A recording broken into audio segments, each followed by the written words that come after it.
Okay, guys, you can see where I put that really thick piece of maple down there to keep it straight from sagging.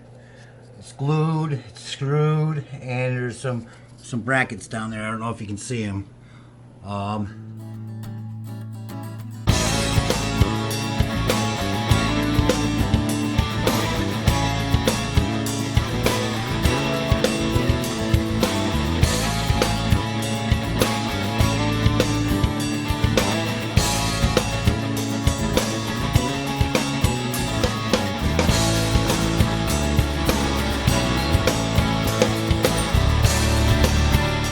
okay, hey guys, I'm back. Welcome to the channel.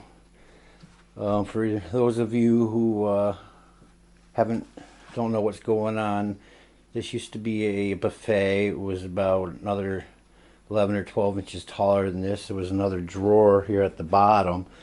And because of the design and the way it was built, there was too much distance between the two upright pieces on either end and no support in the middle, so it all sagged down.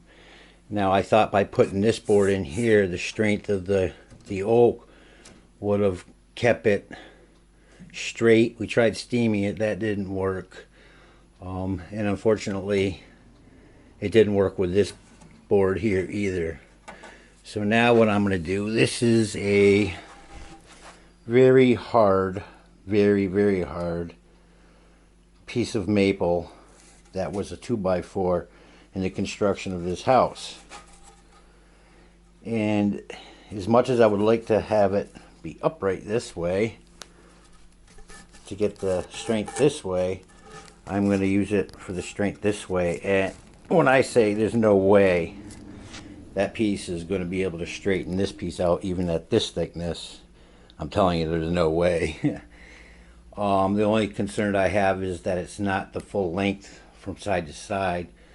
I was going to use steel, but you know, I think the steel, unless it was really strong steel, like an L bracket I could get under there, I don't think that would have the strength that this board is going to have, just because it's going to be glued and screwed all the way across as far as I can get it. I can't see it straightening this board out, and hopefully not, because right now these clamps are the only thing keeping it so that these doors open up nicely. Without getting it squared up, they will not close or open without difficulty. And this drawer here, there was still a huge space underneath where now there's not. It's gonna look a lot nicer and everything's going to work a lot better. So I'm going to get this piece attached. I looked to see if there was a crown on it. There really isn't. It's pretty darn straight. It has a slight one. So when I lay it down, I'll put it so that the curve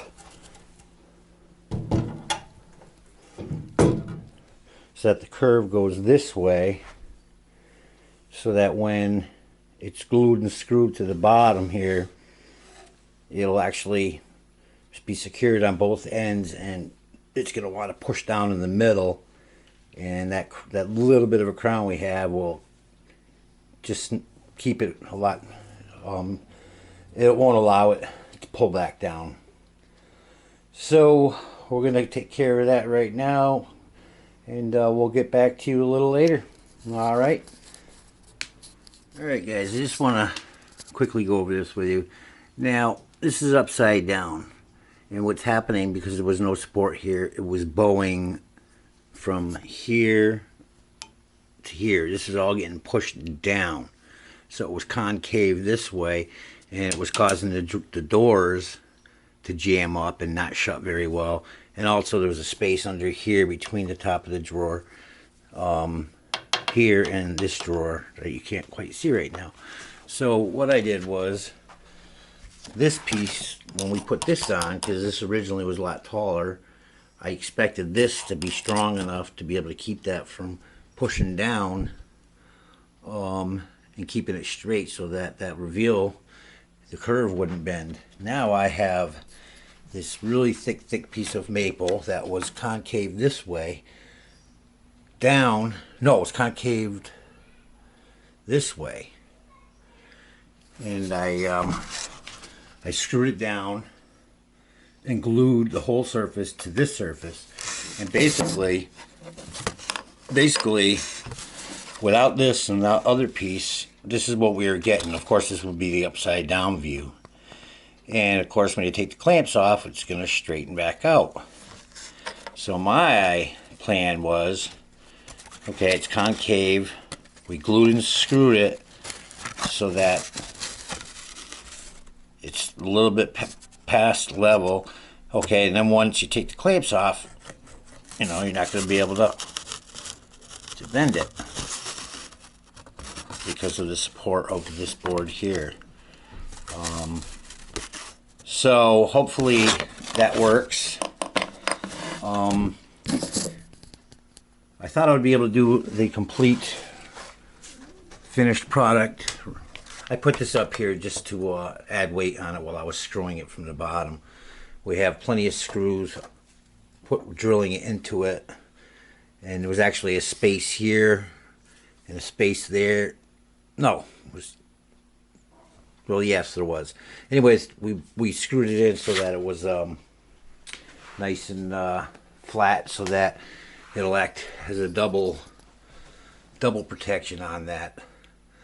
So hopefully it works out. We'll get back to you later when I take the clamps off, and we'll go from there.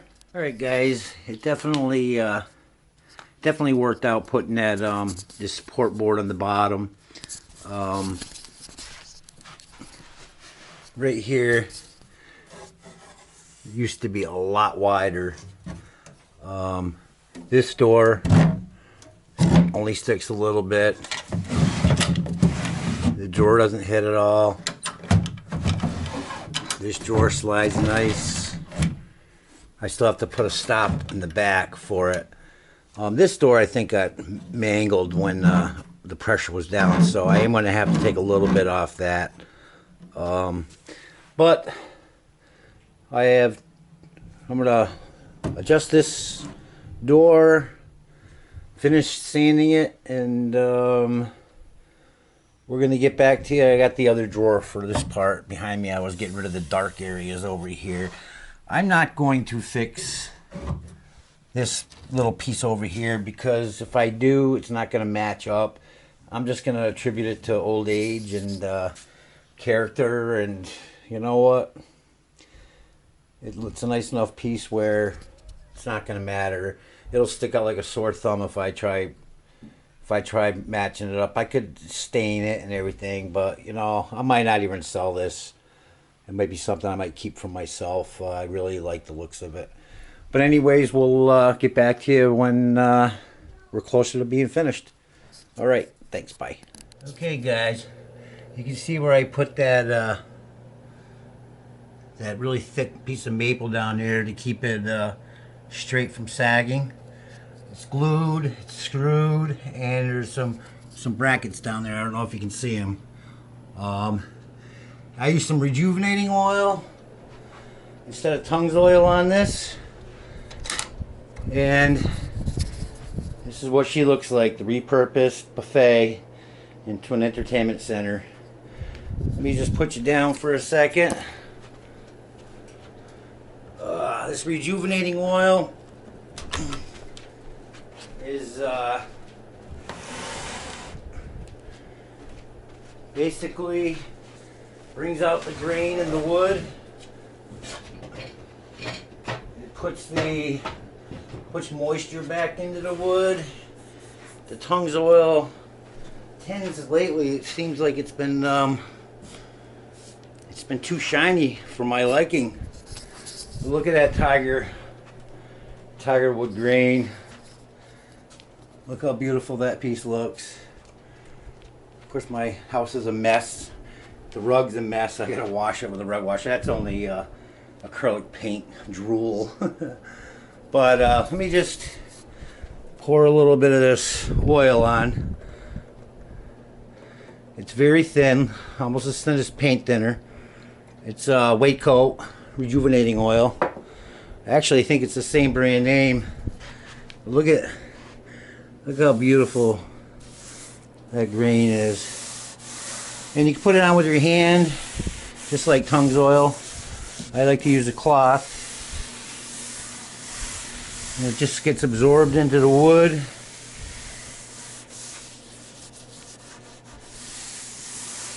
No brush. Look at that. Now remember, this piece was discounted down to $30. Their intention was to get rid of it.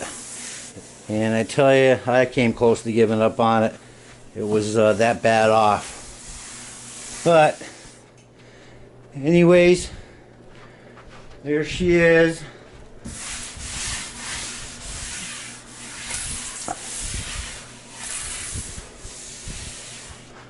There she is, all said and done. And if you like this kind of stuff, please share, like, subscribe, and comment. Let me know what you think. Let me know if you think I should have used Tung's oil. That will dry up. It won't have a shiny look to it, but the grain won't go away. The grain's always going to be there. And let me know what you think. Until next time, Tibbs out.